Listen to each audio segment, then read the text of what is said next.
Hello, welcome to Yoga with Rach. And Rach, thank you very much for joining me.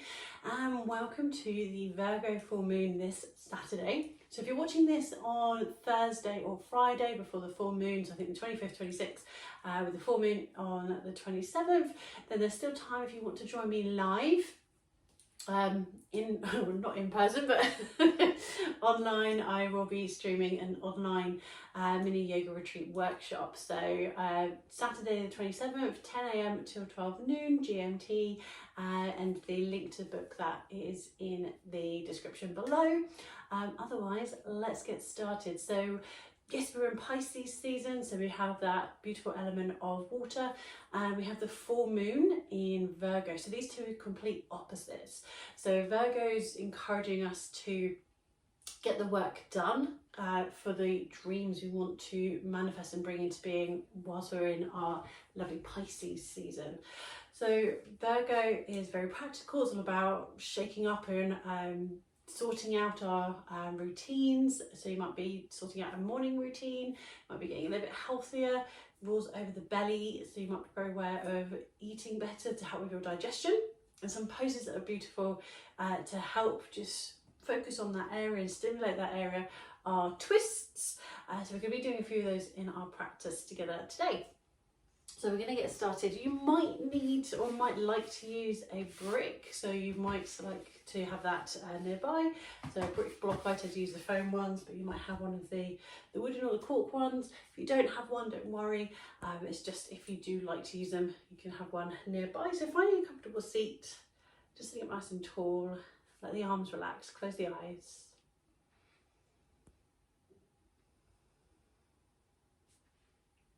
And bringing your awareness to the breath. And we're going to go into the belly breath. And this is a lovely way to work with activating and engaging the core. You're just working with your rhythm, your flow of breath. So you're not forcing or controlling the breath, you're just activating and relaxing the belly. So all we're doing is we're pulling the belly, you're thinking about pulling the belly button in towards the spine, and then we're relaxing. We're going to do this on either an inhalation or an exhalation. So as you're exhaling, you want to pull the belly in because you're helping to push the breath out. So you're releasing the breath.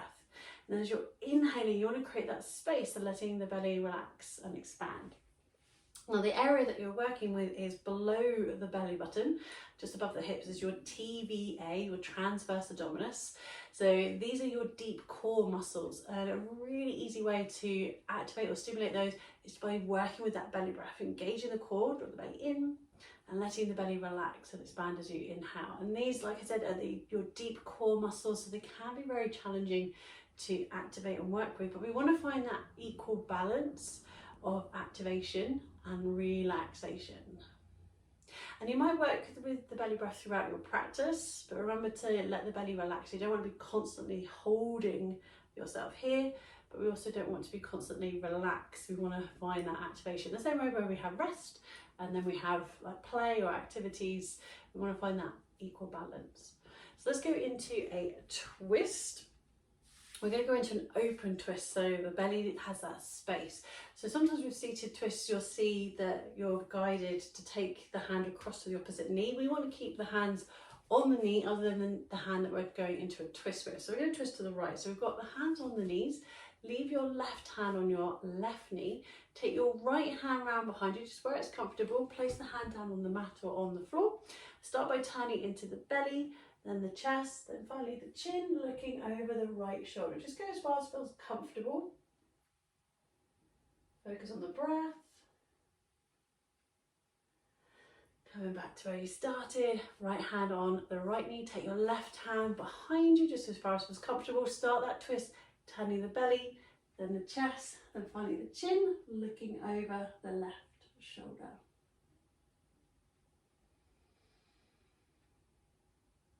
And then slowly releasing. Let's move into tabletop. So knees on the mat underneath the hips, hands on the mat underneath the shoulders. We're going to work with our belly breath here whilst we're in our tabletop cat cows. As you inhale, lift the chin, lift the tailbone, let the belly relax. As you exhale, engage the core, pull the belly in as you round the spine, tuck the chin, the tailbone under. Inhale, lift the chin, lift the tailbone, let the belly relax. Exhale, rounding the spine, engaging the core. So you're just working nice and slowly with the breath, just finding a bit of movement in the spine and working with that belly breath. And you might find it easier to work with the belly breath now that you're inviting movement into the body. That's perfectly normal.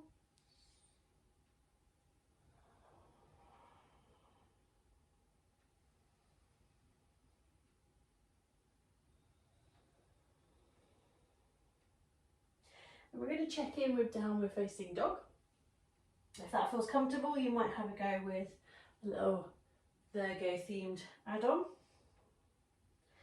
So hands are nice and active, so with the fingertips nice and wide, tuck under the toes, pull the shoulders back, lifting the knees, push the tailbone high, finding downward facing dog pose. And you might have a little walk on the spot, just releasing the legs.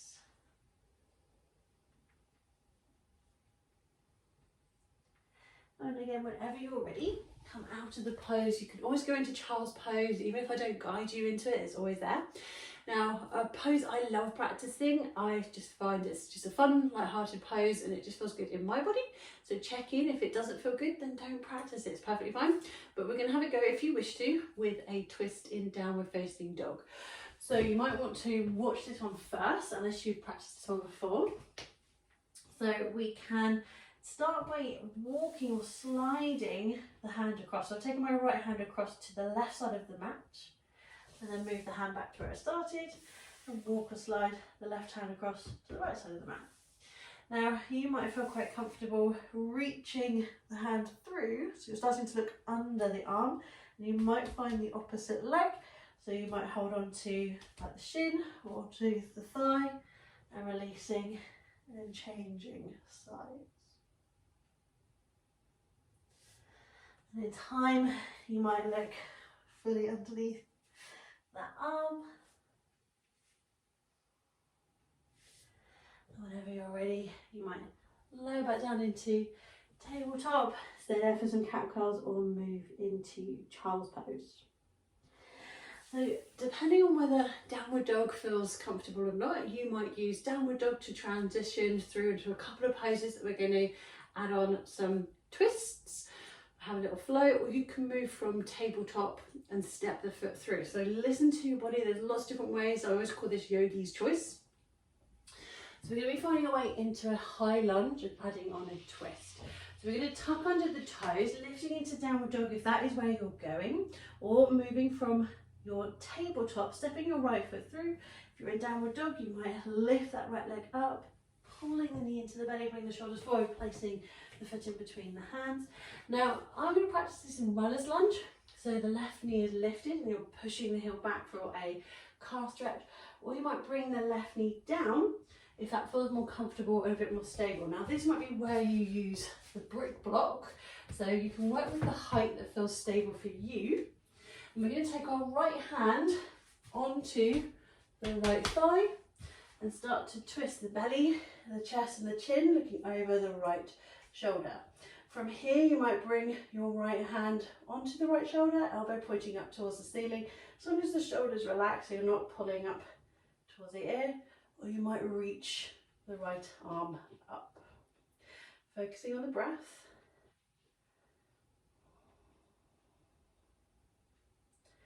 And we're going to release, either going into downward dog or tabletop, so we can bring that right hand down. If you're using the block, moving it to one side, stepping the right foot back. And you might be in downward dog, having a little walk on the spot, or perhaps you're in tabletop, you might be releasing the wrists, or going through some cat curls. We're going to do that on the left side. So bringing your left foot through, however you wish to get there. And then maybe this side, you prefer to place the back knee down. Maybe this side you need to use the brick, perfectly fine that you're different either side. Remember, most of us are right-handed or left-handed. Same in our yoga practice. So we're going to find that twist, bringing the left hand to the left thigh, twisting in the belly, the chest, the chin. Maybe you're bringing the left hand to the left shoulder, reaching the left arm up to the ceiling. Make sure you're creating this space in the body so you're not collapsing into the right shoulder.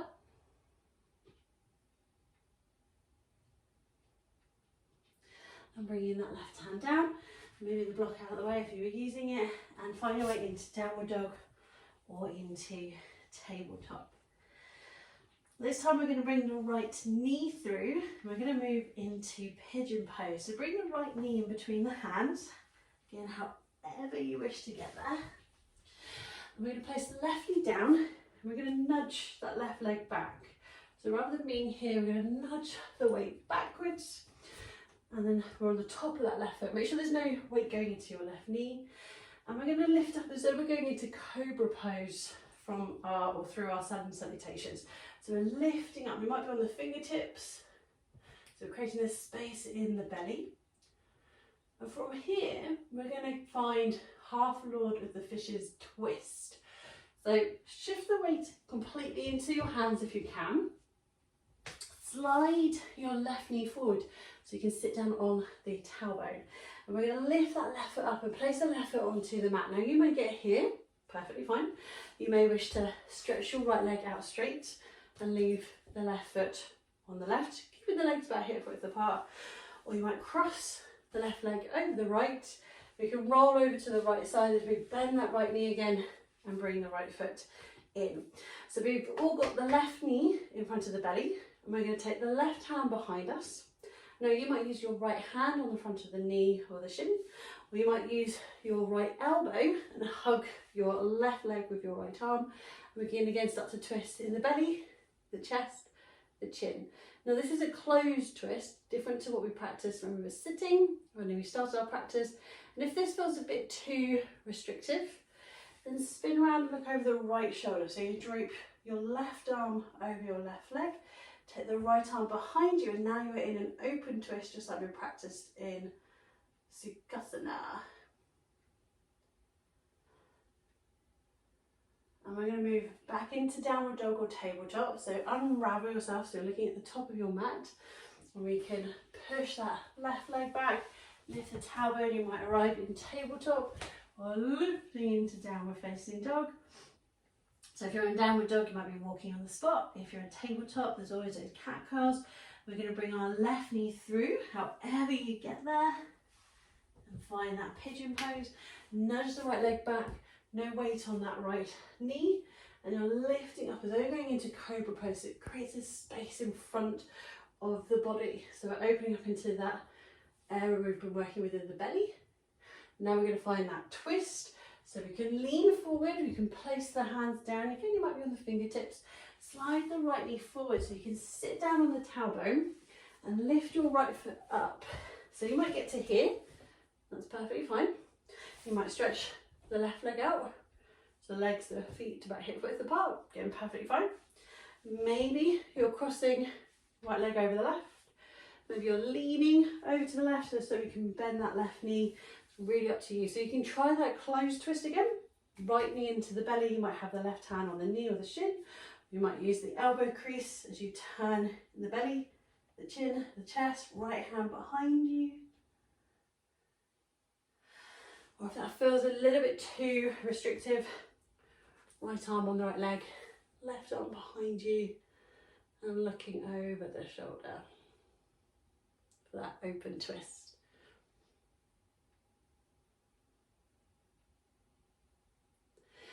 Gently releasing. Last downward dog if you've been working with it. So find your way there or into tabletop.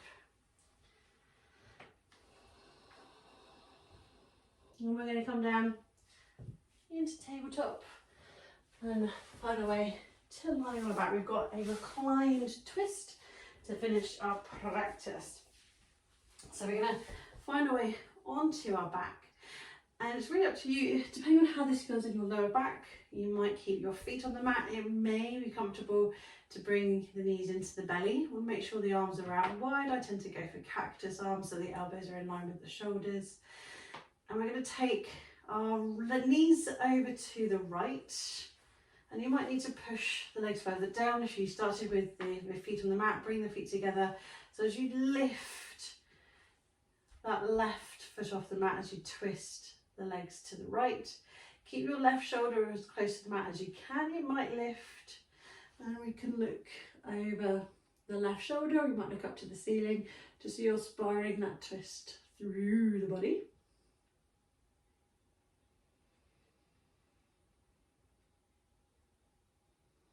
And then we're going to change sides. So chin towards the chest, lifting the knees, taking the knees over to the left, right shoulder stays on the mat, and you might turn your chin to look over the right shoulder.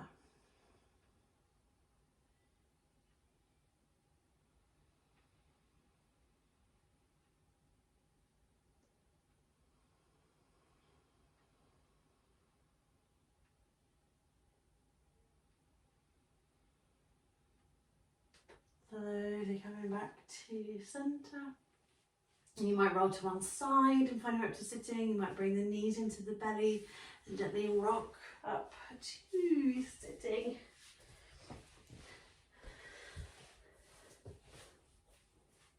So finding a comfortable seat, bringing the hands together. So you inhale, take the arms out and up, raise them above the crown, bringing the palms together. Exhale, bringing the hands down and arriving back in front of your heart. So thank you very much. If you want to continue your practice, I'm going to put a couple of links here and here. If you haven't already, please do show your support. Click the button here to subscribe. You'll then see a little bell come up. You click on that so you get your notifications, because these videos are now not weekly. I'm doing a video when it's the new moon and the full moon. It'll be the Thursday just before or on. So this is coming out on the 25th. We have a full moon on the 27th on Saturday. So I shall see you again in a couple of weeks for our new moon practice. Thank you.